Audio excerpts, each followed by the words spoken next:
Today is Saturday, September 24th. Do you ask $3 questions or $30,000 questions? Our guest today says asking the right questions and understanding their answers can help you live a truly rich life. Financial guru Ramit Sethi, who is the author of a best-selling book and host of a popular podcast, both called I Will Teach You to Be Rich, joins me today to talk about investing and some of the top things you need to know about it. Everything from where to invest your hard-earned dollars, what mindset to have as the market shifts, and how to know if you're saving enough money to actually retire one day. And most importantly, what to plan out in detail so when more money comes in, you know what to do with it. He even puts me on the spot asking about my rich life. Let's get into it. Welcome to the Newsworthy Special Edition Saturday, when we sit down with a different expert or celebrity every Saturday to talk about something in the news. Don't forget to tune in every Monday through Friday for our regular episodes, where we provide all the day's news in 10 minutes. I'm Erica Mandy. It's now time for today's Special Edition Saturday. Ramit Sethi, thank you so much for coming on the Newsworthy. Thanks for having me. I know you've said that money psychology plays a huge role in the decisions that people make. So what would you say about the mindset of a lot of people when it comes to investing and the stock market? And what's your advice for them? Most common mindset is investing feels like gambling. And what if I lose my money? But what most people don't realize is that you're actually losing money every single day you don't invest. And the equivalent is like being in a little boat, a rowboat, and you're worried about running into this huge tanker ship out there. But what you're ignoring is that you've got 20 little holes in your boat and you are slowly sinking. And that is what investing can do. It can plug those holes and it can actually get you a much bigger boat. You can live a rich life. You don't have to spend a ton of time on investing, and it can significantly change your financial situation. What would you say is the most common mistake people make when they are actually investing? And what should they be doing instead? The most common mistake people make if they actually invest is not creating an investment plan. So everybody has heard of things like stocks and bonds. Nowadays, everybody's hearing about crypto and all kinds of weird investments. But do you know what matters more than any of those things? It's a phrase called asset allocation. And if you know this phrase, you know more than 90% of investors. And asset allocation is essentially a table of contents. It's like a pie chart for your investments, and it tells you how much you want to go into equities, also known as stocks, how much you want to go into fixed income, also known as bonds, and how much you want in cash. A 90-10 would be an example of an asset allocation. That would be 90% stocks, 10% bonds. Not saying that's right for you, but that's a common example of an asset allocation. Okay, so let's focus on investing for retirement first. The most common way to save for retirement in the US, at least, is a 401k. I know you've talked a lot about this. How do you know if you're saving enough to actually be able to retire one day? How do you make those decisions about how much you should be putting in? All of that. So with a 401k, you have all the information you need. You know how much you have. That's your principal. You know how much you're contributing every month. And you know basically the age you're going to retire. Go online, type in compound interest calculator. You're going to see a million different functions. Ignore all that stuff. And just type in those basic numbers. And suddenly you're going to see, oh my gosh, my investments turn into 50,000, 250,000, 750,000. Do you always recommend to take as much as your company is willing to match? Yes. If you have a 401k, you want to fill it up to the match because your company is giving you free money. Next, you might want to go to a Roth IRA if you're eligible for that. Next, if you still have money left over, you may want to go back to your 401k, fill that up. Then you have other options like an HSA. And finally, if you still have so much money, you can open up a taxable account and just invest as much as you possibly want. Now, for all that stuff I just said, I'm hitting you pretty fast. All this is covered in the book, but in general, what this tells you is there's a method to know where your money should go. People waste their lives on $3 questions. I'm much more interested in people asking $30,000 questions. What's a $30,000 question? What is my savings rate? What is my exact debt payoff date? What percentage of my gross income am I investing every single year? Here's a $3 question. Should I buy that coffee? Should I get this appetizer or that one? Should I switch to Ally Bank because my interest rate just went down 0.003%? And so you can see that most of us spend our lives in the $3 questions. When we're talking about the stock market, and you mentioned this before, of how stressful it can be, when it goes up and down. You're spending all this time managing your money, asking those $30,000 questions. It can be stressful to see, let's say, when your investments drop and not know when it's going to rise again. What's your recommendation on how to handle that?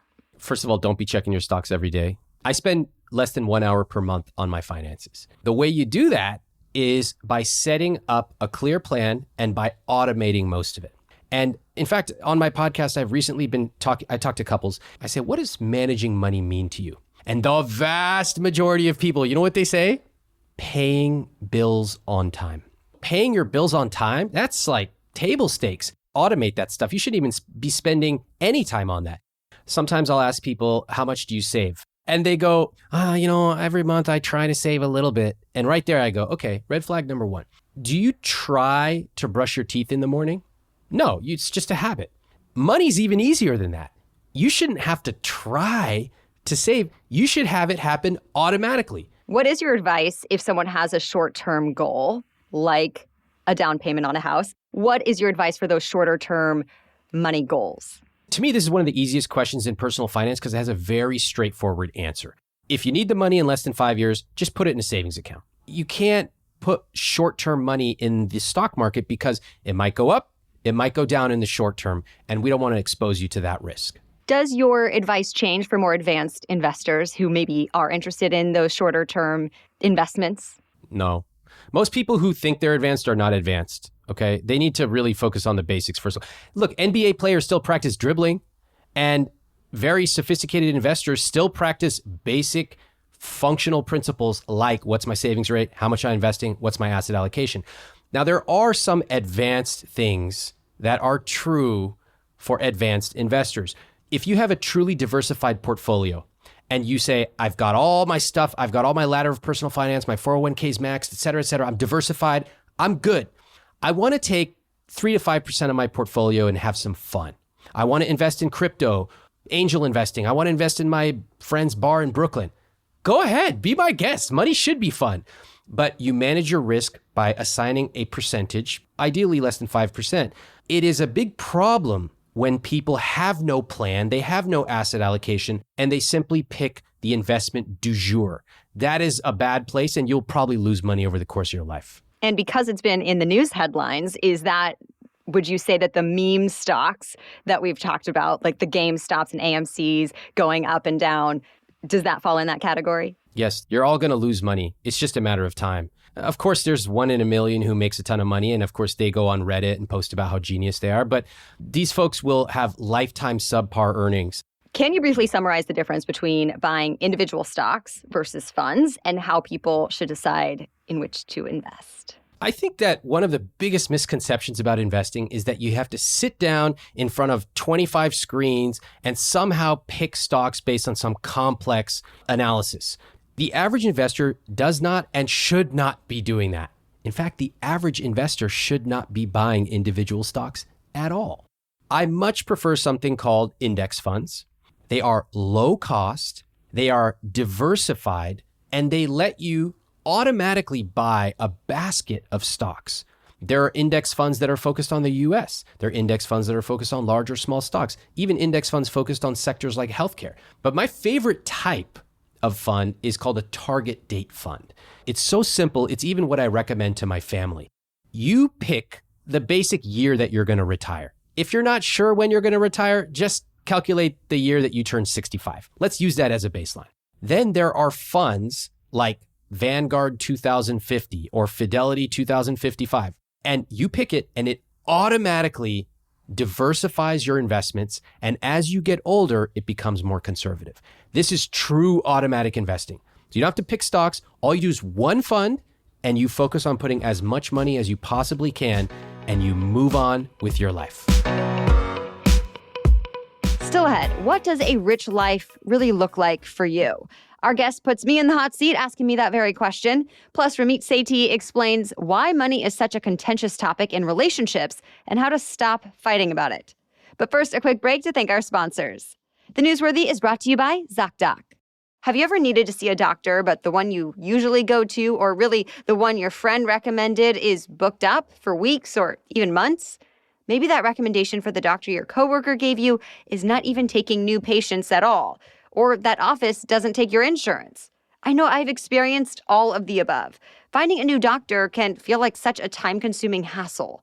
But ZocDoc helps solve all of those problems. ZocDoc is a free app that shows you doctors who are patient-reviewed, take your insurance, and are available when you need them.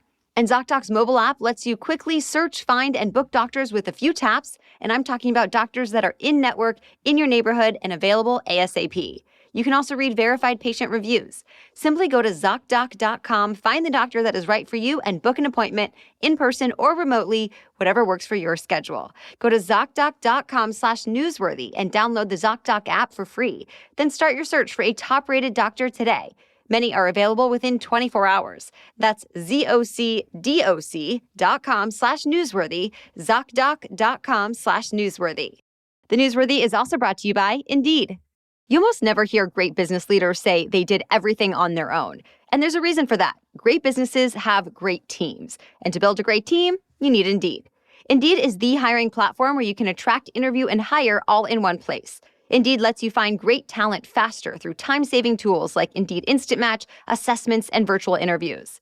Instead of spending hours on multiple job sites searching for candidates with the right skills, Indeed's a powerful hiring partner that can help you do it all.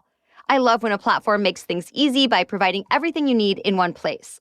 Like Indeed assessments help take the stress out of the interview process. Your candidates get to prove themselves before you even interview them. So start hiring now with a $75 sponsored job credit to upgrade your job post at Indeed.com/newsworthy. Offer good for a limited time. Claim your $75 credit now at Indeed.com/newsworthy.